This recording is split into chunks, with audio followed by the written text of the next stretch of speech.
London, our favourite hotspots. Enjoy the best of London with a selection of our favourite markets, museums, parks, palaces and more. Exhibition Road. British museums aim to be fun and interesting, not intellectual. So, while the Natural History Museum has one of the biggest collections of specimens in the world, it also has life-size animatronic dinosaurs and an earthquake simulator. Even the building is fun, with hundreds of creatures hidden in the brickwork and pterodactyl gargoyles on the roof.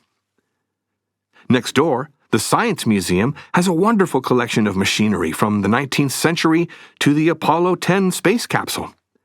But it also has a VR journey through the cosmos and a gaming zone with the best video games of the past 50 years. Opposite, the Victoria and Albert Museum, which celebrates the decorative arts, design, and fashion, often holds exhibitions on themes such as fashion designers or the styling of pop stars such as David Bowie and Kylie Minogue. Covent Garden. Once London's primary food market, Covent Garden is now home to designer shops. Even if they're not in your budget, it's still a beautiful place to visit and appreciate the different street performers who come here. Walk a little north along Neal Street and you will find Neal's Yard, a hidden gem owned by a hippie aristocrat who transformed it into a charming oasis of vegetarian cafes. Sir John Sloane's Museum. Sloane was an architectural genius who used his house to experiment with space and light in the 19th century, and also to exhibit his eclectic collection of artworks and relics, including a pharaoh's sarcophagus. Today, his house is many people's favorite London museum because it is more or less a monument to British eccentricity. Chinatown. In the heart of central London is a colourful quarter where you are instantly immersed in another world. The writing is in Chinese. The restaurants, the good ones that is, are full of Chinese families, and the choice of dim sum is simply incredible. It's easy to find as traditional Chinese gateways or parfaits mark the 4 entrances. The British Museum. France and Britain both built their national collections of antiquities thanks to their empires. And increasingly, the countries they once colonized are demanding their treasures back. So, now is the time to visit London and the British Museum if you want to see the Parthenon marbles, the Rosetta Stone, Ramses the Great, and much more from all over the world, all in one place and for free. Portobello Road Market. One of the world's largest antiques markets takes place here every Saturday. The first part, around Chepstow Villas, is quite classic and expensive, but it gets cheaper and more unpredictable as you walk north along Portobello Road, taking in vintage clothes and much more. Kew Gardens. This is possibly the world's best botanical garden.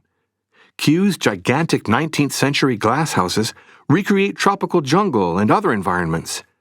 Outside, in the 1,200-hectare park, you can enjoy an aerial view of its collection of exotic trees, thanks to an elevated walkway 18 meters high. Hampton Court Palace. Much of British history happened inside the walls of this 16th century palace, now fully open to the public. You can even see the royal toilet.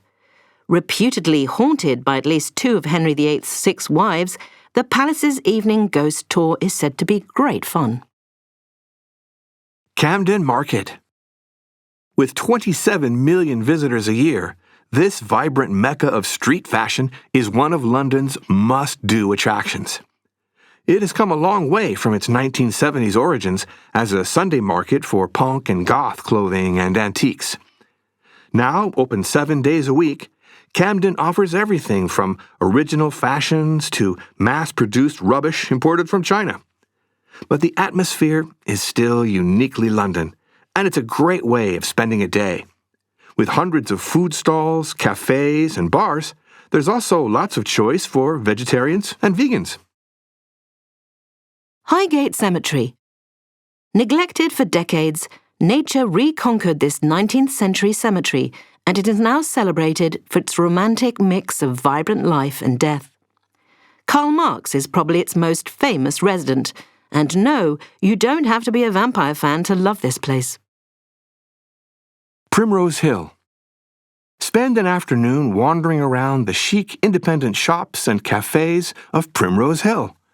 Then take a picnic to watch the sun go down over London from the park, which offers possibly the best view of the city. You'll understand why so many London-based stars of music and cinema choose to live here. Spitalfields Market and Brick Lane. Next to London's towers of high finance is a very different world of street-level creativity. At Spitalfields Market, you will find independent creators of all sorts, fashion, jewellery, deco and more. A few minutes from here, Brick Lane is a bustling road with vintage fashion shops, curry houses, global street food stands and markets. Take a side street and you will find anything from an organic inner-city farm to a street art masterpiece. Dennis Sever's house. An eccentric named Dennis Severs bought this lovely old house in the 1970s. He devoted his life to transforming it into a recreation of London's past. Decor, sound, and odors give the impression that people from different eras still live here today. It's strange, but unique. The Tower of London. It's a genuine medieval fortress and royal prison that contains a priceless treasure, the crown jewels of the British monarchy. They're all here to see and nobody has yet found a way to steal them. Outside, the iconic Tower Bridge opens to let ships travel up the Thames. The Globe Theatre. The theatre in which Shakespeare's company performed burned down in 1613. But this beautiful, historically accurate recreation opened in 1997. It has become one of London's primary theatres. Tickets start at £5, but is worth visiting just for the building itself. Borough Market. London's oldest food market has existed since the 13th century and is still the city's best destination for gourmet street vendors. You will be tortured by the choice. Finding it is easy. Just look for the Shard, the tallest building in Western Europe. The market is right next to it. London Eye. Like the Eiffel Tower, the London Eye was meant to be temporary, but proved too popular. Built to celebrate the millennium, it now has permanent status and offers spectacular views of the heart of London. Since it opened, more than 5,000 couples have proposed on the London Eye, and it has hosted 529 wedding ceremonies.